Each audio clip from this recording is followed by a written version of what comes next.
Yos nakama, selamat datang di Lifestyle Anime. One Piece chapter 1060 diakhiri dengan kru bajak laut topi jerami yang masuk ke dalam wilayah dengan lautan bersalju, di mana Nami mengatakan jika mereka sudah dekat dengan pulau selanjutnya, dan Nami memastikan jika pulau tersebut adalah pulau musim dingin. Nah, sejauh yang sudah diketahui, salah satu pulau musim dingin di lautan New World adalah Pulau Yukiryu, yang merupakan salah satu pulau di bawah kekuasaan Yonkou Akagami no Shanks. Jika benar pulau selanjutnya yang disinggahi oleh Luffy adalah Pulau Yukiryu, maka hal ini akan sangat menarik. Pasalnya ada sebuah peta non-ofisial yang dibuat oleh salah satu Opler, di mana peta tersebut berisikan pulau-pulau yang berada dekat dengan Wano Kuni. Pada One Piece chapter 1056 dijelaskan mengenai arah dan tujuan selanjutnya dari ketiga Baka Senchou, yaitu Luffy, Lau, dan Kid, di mana Luffy akan pergi menuju ke arah tenggara, lalu Lau akan pergi ke arah timur laut, dan Kid akan pergi ke arah timur. Di mana jika kita cocokkan dengan gambar peta unofficial ini, maka kita akan mendapatkan hal yang sangat menarik.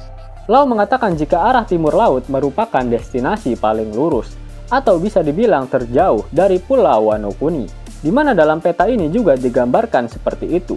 Dan yang lebih membagongkannya lagi, tujuan selanjutnya dari Lau adalah Pulau Hachinosu. Pulau Hachinosu merupakan markas pusat dari bajak laut Kurohige.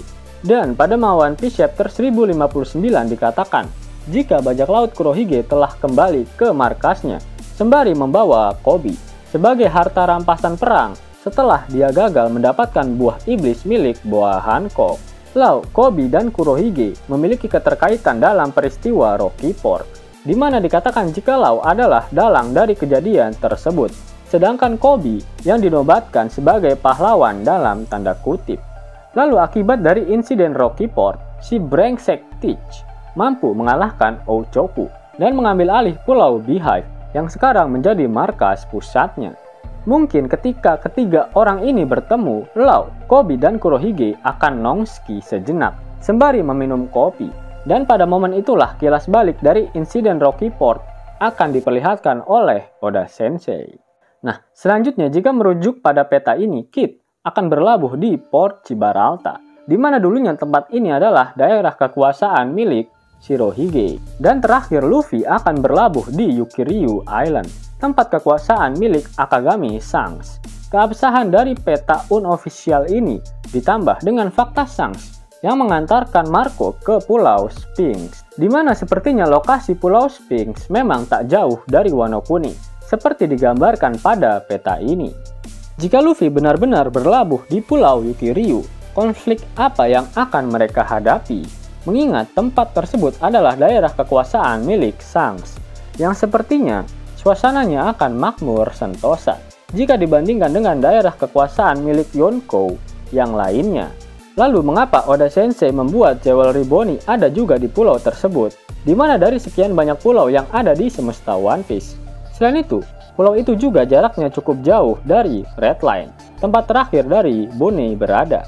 Bagaimana jika pulau bersalju itu adalah pulau tempat keberadaan Vegapunk saat ini? Bagaimana jika Bonney dilempar oleh Kuma menggunakan kekuatan buah iblisnya sehingga bisa sampai di pulau tersebut?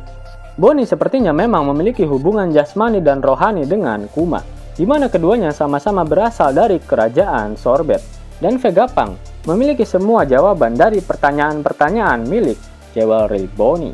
One Piece sudah memasuki final saga, dan Vegapunk menjadi salah satu sosok yang masih sangat misterius.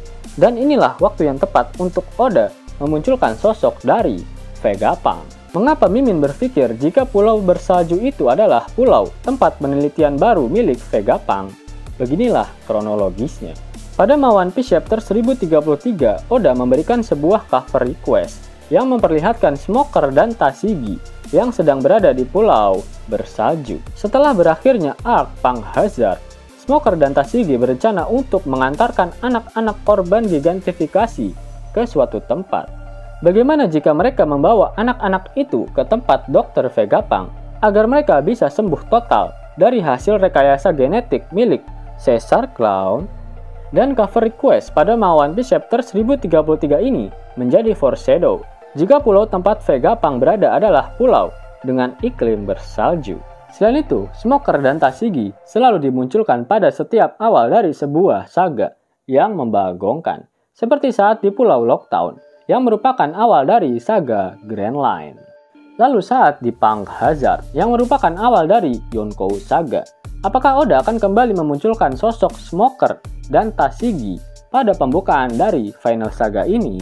Selain itu, yang kita ketahui bersama, jika Vegapunk paling anti menggunakan anak kecil sebagai objek penelitiannya, itulah mengapa dia menolak ide Caesar untuk mencoba menggunakan anak kecil untuk melakukan proyek gigantifikasi. Namun sepertinya setelah melihat hasil gigantifikasi milik Caesar yang cukup berhasil, Vegapunk berubah pikiran. Dan itulah mengapa dia menggunakan wujud anak kecil dalam proyek Seraphim, senjata terbaru ciptaannya. Karena pada dasarnya, DNA seorang bocil FF masih belum sekompleks DNA orang dewasa. Dan itu akan memudahkan pada saat proses rekayasa genetik dilakukan. Pertemuan kru topi jerami dengan Dr. Vegapunk akan sangat menguntungkan untuk mereka semua. Vegapunk adalah ahlinya ahli, core of the core, dalam sains di dunia One Piece.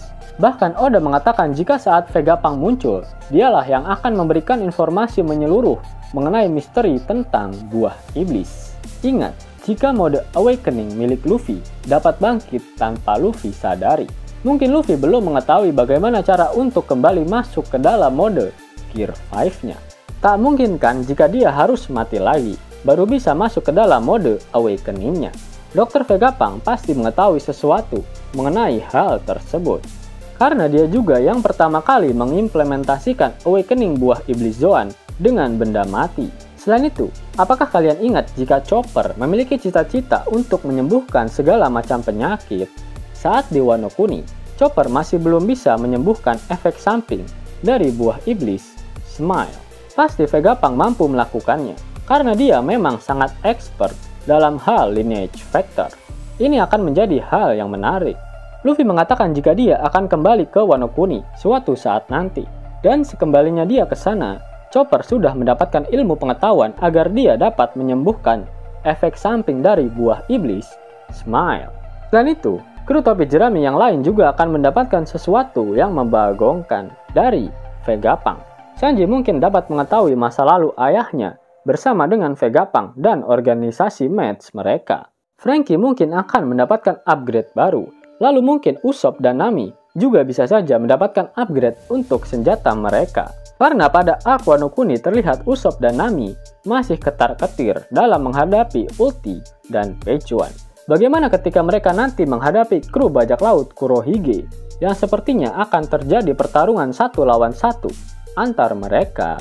Yos nakama, itulah video prediksi untuk One Piece chapter 1061. Jika nakama menyukai video ini, jangan lupa klik like, share, dan subscribe channel ini ya, agar nakama semua tak ketinggalan info menarik seputar One Piece. Arigato.